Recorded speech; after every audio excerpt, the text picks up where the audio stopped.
Rav Kvod Harav, Birshutchem, Birshut HaRabbanim. Merci à Léo pour cette invitation. Je voudrais vous parler de l'histoire de l'humanité qui commence en réalité avec l'histoire du premier homme. L'expulsion du premier homme du jardin d'Éden est en réalité l'expulsion de toute l'humanité. En même temps, ça offre à toute l'humanité un but, un sens. Celui de réintégrer cet idéal perdu. De revenir en fait au jardin initial. En hébreu, nous avons une notion de teshuva, de retour. Mais en réalité, il s'agit d'un grand retour cosmique, j'allais dire, et pas seulement un retour parce que nous avons fauté. Et ce retour a un but aussi. Ce retour doit nous amener en fait à consommer l'arbre de la vie. Ça veut dire que la première faute était justement de rater cette consommation.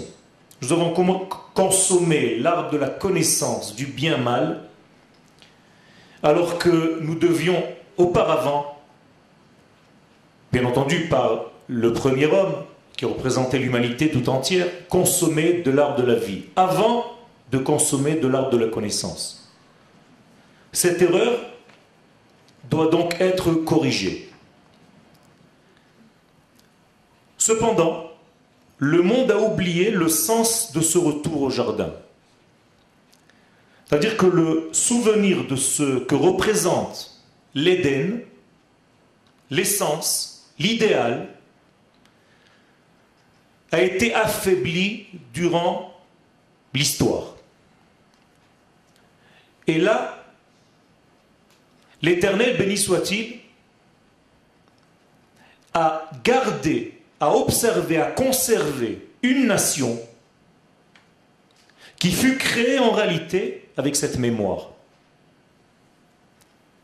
Et cette nation, c'est elle qui devra guider toute l'humanité, tout entière, dans ce grand retour. Lorsque Dieu créa Israël, il n'a pas créé des individus. L'idée Israël, l'idée de la nation d'Israël a précédé l'apparition de ses membres. Israël est monté, disent nos sages, dans la pensée divine avant même que le monde ne soit créé. Ça veut dire que lorsque cette pensée, Israël, était au centre même de la divinité, j'allais dire, eh bien, il introduisit à l'intérieur de cette notion d'âme, qui s'appelle donc Israël, toutes les capacités, toutes les qualités requises qui lui serviront, lors de son apparition dans le monde, à réaliser ce grand programme. On appelle ça en hébreu la Ségoula, c'est-à-dire une force divine qui vient du haut vers le bas, qui a été introduite dans la carte magnétique du peuple d'Israël au moment même où il a été, ce peuple, pensé par l'Éternel. Et donc le peuple d'Israël a été créé avec cette qualité et donc a conservé ce grand souvenir, le souvenir de ce grand retour et le sens de ce grand retour. Et c'est le choix de l'Éternel pour sa fonction. Vous savez, nous faisons une bénédiction qui nous a choisis de parmi les nations. Mais en réalité, chaque nation peut dire cette bénédiction. Chaque nation fut choisie pour un autre rôle. Le rôle d'Israël, c'est d'être le porte-parole, la voix, et donc comme l'a dit le Rav tout à l'heure, nous avons une responsabilité que nous avons peut-être un petit peu laissée de côté parce que nous ne pouvions pas la réaliser. Et à présent que nous sommes de retour sur notre terre, notre voix doit se faire entendre sur le podium de l'histoire. Ce retour d'Israël, bien entendu, n'est pas que pour Israël. Il est pour le bonheur et pour le bien-être de toute l'humanité. Le peuple d'Israël n'est pas un peuple qui s'enferme autour de lui-même. Le projet le plus lointain d'Israël, c'est de devenir universel. Mais pour devenir universel, il faut qu'Israël retrouve son identité auparavant. Ça veut dire qu'il est essentiel de rester lié à cette nation d'Israël pour rester lié au souvenir, à la mémoire. Le monde a perdu cette mémoire, sauf un élément. Un seul élément a gardé cette mémoire, ce souvenir actif, c'est Israël. Ce qui équivaut à dire que se détacher d'Israël ou maltraiter Israël, c'est en réalité se détacher de la vie.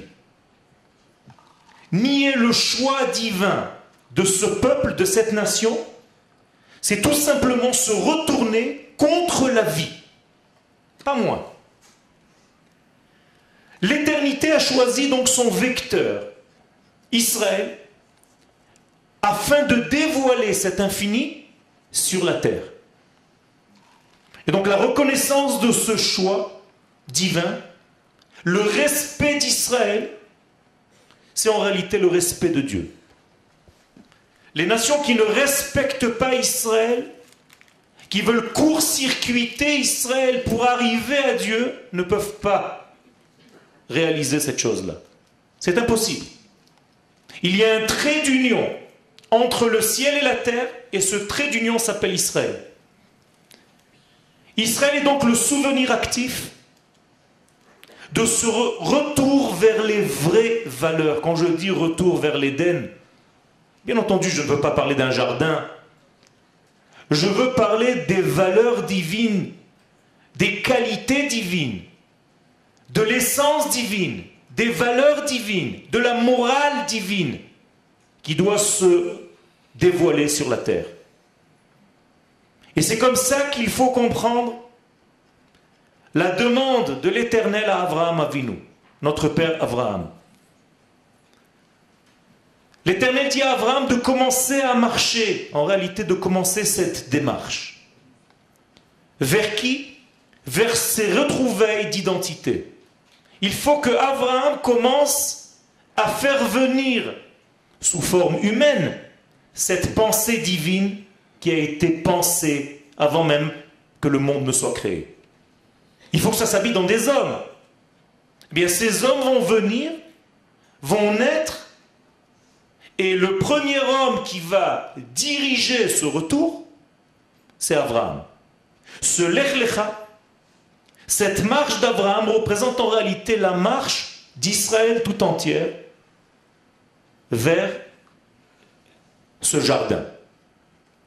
Et le texte biblique promet que par ce retour d'Abraham, en terre d'Israël donc, que la parole divine sortira vers toutes les familles de la terre. Venivrechu becha kol mishpechot ha'adama. Toutes les familles de la terre seront reliées, traduction simple, bénies, mais en hébreu, la bénédiction est un lien, seront reliées à l'éternité grâce à toi. Donc cette nation qui sortira d'Abraham aura le pouvoir de bénir, de relier toutes les nations du monde aux valeurs de l'éternité. Ce retour n'est pas seulement un retour géographique, bien entendu, ce n'est pas un déplacement. Il est la condition nécessaire pour l'élévation de toute l'humanité aux valeurs et à la morale divine. Nous voyons que le monde ne peut plus continuer de vivre avec son niveau d'aujourd'hui. Il y a une recherche, le Rav a touché quelques mots, il y a une recherche des nations du monde, bien entendu d'Israël, même parmi nous, ceux qui sont nés Israël ne peuvent plus accepter une Torah moins haute que la Torah des vraies valeurs. On ne peut plus enseigner une Torah petite, étriquée. La Torah, aujourd'hui, que les hommes demandent, et les hommes d'Israël et à l'extérieur d'Israël, c'est une Torah profonde, une Torah d'essence. Ve'esra le goy gadol, ça c'est la condition. Abraham ne peut pas faire ce travail en tant qu'individu. C'est la nation d'Israël. Je ne veux pas que tu deviennes un grand religieux. C'est pas ça que Dieu demande à Abraham. Je veux que tu deviennes une grande nation. C'est seulement par l'apparition de cette nation d'Israël que l'Éternel a choisi de se réaliser sur la terre, dans le monde de la création tout entière. Et donc en réalité, Israël représente le cœur battant de l'humanité tout entière. Le rôle d'Israël, comme le rôle du cœur dans le corps humain, c'est de diffuser le souffle de la vie, de diffuser le sang, de diffuser la vie aux nations du monde. Et donc toute l'humanité, comme un seul corps. Vous savez, beaucoup d'entre nous font l'erreur de croire que nous sommes séparés des nations. La Havdalah de la sortie de Shabbat s'appelle Havdalah et non pas Hafrada. Havdalah veut dire une différenciation, mais pas une séparation. En aucun cas Israël ne doit se séparer des nations. Bien entendu, l'inverse est vrai aussi. Les nations ne doivent pas se séparer d'Israël parce qu'elles se séparent de la vie. Il faut par contre garder son identité, ça oui. Hamavdil ben Israël Amim, celui qui différencie, parce que j'ai besoin de jouer mon rôle, comme dans un membre du corps qui ne peut pas jouer le rôle d'un autre membre, c'est une maladie. Chaque membre du corps doit respecter son essence et les qualités pour lesquelles il a été créé. Donc en réalité, ce corps qui a été doté de tous les membres, de tous ses membres, cet organisme vivant, Israël en est le cœur et le souffle de la vie. Je vous dis ça avec beaucoup de difficultés parce que c'est un rôle très lourd à jouer. Ça veut dire que Israël a gardé la droiture initiale. Israël, Yachar, El, la droiture première. Je vais introduire peut-être quelques notions un petit peu plus profondes pour vous faire comprendre. Le divin, c'est la droiture par définition. Par rapport à cette droiture que nous appelons le Yosher, Yachar, dans le mot Israël, il y a ce terme qui revient, eh bien, le reste du monde est circulaire. Il y a donc la droite, Israël, et le cercle, les nations du monde. Ce cercle, en réalité, est l'expression de la nature. En hébreu, une bague se dit nature. Tabaat. Elle est circulaire parce qu'elle représente la nature. Et la réussite du monde oblige l'union et le respect mutuel entre la droite et le cercle. Cette union, nous la retrouvons à chaque fois que nous marions un couple. La femme donne son doigt, qui représente la rectiligne, la droite, et l'homme lui redonne ce qui lui appartient, c'est-à-dire le cercle, la bague. Et à eux deux, ils reforment un couple. Israël et les nations du monde, c'est en réalité un couple qui devra se marier à la fin des temps. Et cette fameuse droite et ce fameux cercle, on les retrouve dès la sortie du premier homme du jardin d'Éden. Le premier homme a été donc expulsé de cette droiture divine pour retrouver le monde circulaire. Ce n'est pas par hasard qu'à la porte du jardin d'Éden, on a placé des chérubins avec une épée qui est en réalité droite dans sa source, qui commence à tourner, qui est devenue un cercle. Ça veut dire que la droite est devenue cercle. Et le but, c'est que le cercle retrouve à l'intérieur de lui-même la droite. Simplement, le cercle a besoin de retrouver un sens. Sinon, c'est un disque. Quand le cercle retrouve un sens, ça devient une spirale. Alors le monde avance. Il y a un sens au cercle, il y a un sens au monde circulaire, qui retrouve en réalité le monde rectiligne. Et tout ceci, bien entendu, redonne à la vie tout son sens pour réaliser le divin sur terre. Donc l'histoire de la vie, mesdames et messieurs, a un sens. Le but est que depuis le monde matériel dans lequel nous vivons, nous retrouvions les valeurs divines avec toutes leurs qualités. Sans quitter ce monde, sans partir de ce monde. C'est là toute la difficulté. On ne monte pas vers Dieu. On permet à l'Éternel de descendre sur terre. Donc cette qualité intrinsèque qui a été introduite dans le peuple d'Israël le différencie de toutes les nations. Et donc Israël n'est pas une religion à proprement dit. C'est un peuple. Am zu yatzarti li. Je me suis façonné, dit l'Éternel, une nation. Pour moi. Li. Pourquoi faire? Tehilati yesaperu. Israël n'a qu'un rôle, mais il englobe beaucoup de choses. De raconter en réalité les valeurs divines sur terre. Nous sommes en réalité le porte-parole de l'éternité. Nous sommes le chauffard d'Akadosh Baruch Hu. Nous sommes le peuple de la prophétie. C'est ça la prophétie. C'est la parole divine qui parle aux prophètes. Alors si c'est un individu, c'est un individu. Mais lorsqu'il s'agit d'une nation tout entière, alors cette nation en réalité devient prophétesse pour les nations du monde. Et le rôle du prophète est très compliqué. Il faut donc protéger le prophète. Votre rôle, mesdames et messieurs, ceux qui sont aujourd'hui dans ce contexte de Bnei Noach, c'est de protéger, de préserver le peuple d'Israël, d'accepter ce choix divin envers Israël, de laisser Israël jouer son rôle, de ne pas l'étouffer. Il faut préserver Israël pour sauvegarder en réalité l'espoir du monde tout entier. Israël ne travaille pas pour lui-même. Israël est le garant de l'optimisme du monde. Le monde est pessimiste. S'il n'y avait pas Israël dans ce monde, le monde sombrerait dans un pessimisme dans lequel il ne pourrait même pas se relever. Et tout ça afin que le monde ne sombre pas donc dans une dépression.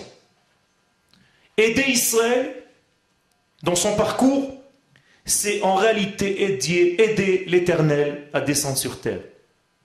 C'est le seul moyen pour cette réalisation. Et ce choix est arrivé malgré lui. Du haut vers le bas, je vous le répète, Israël n'a rien cherché. Israël n'a rien demandé. C'est un choix objectif du divin vers nous. Nous n'avons pas cherché à jouer ce rôle.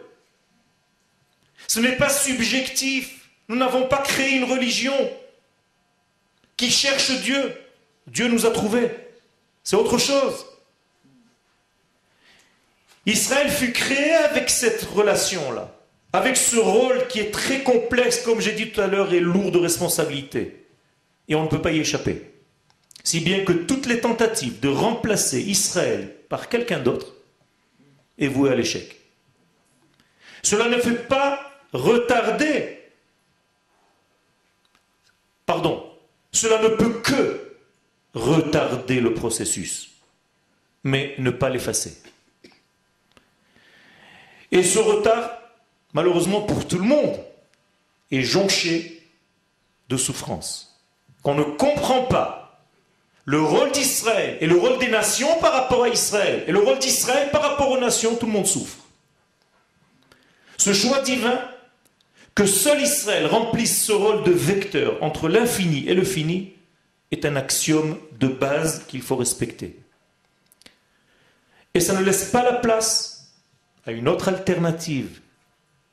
Aujourd'hui, la conscience des nations est en train donc de rejoindre ce projet. Et en votre présence, ici, ce soir, vous donnez la preuve de ce que je suis en train d'affirmer. Sachez, et avec ça je termine, qu'ensemble, nous sommes là pour redonner au monde son véritable sens, sa véritable couleur.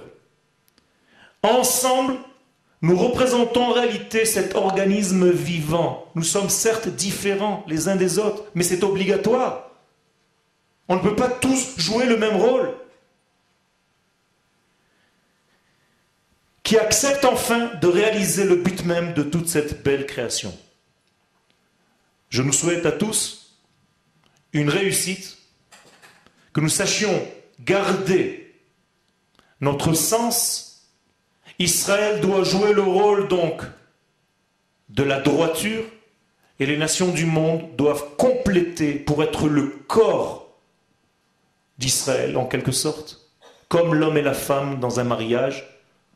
Israël doit commencer à diffuser cette parole divine aux nations du monde et les nations du monde doivent commencer à l'accepter et à l'entendre.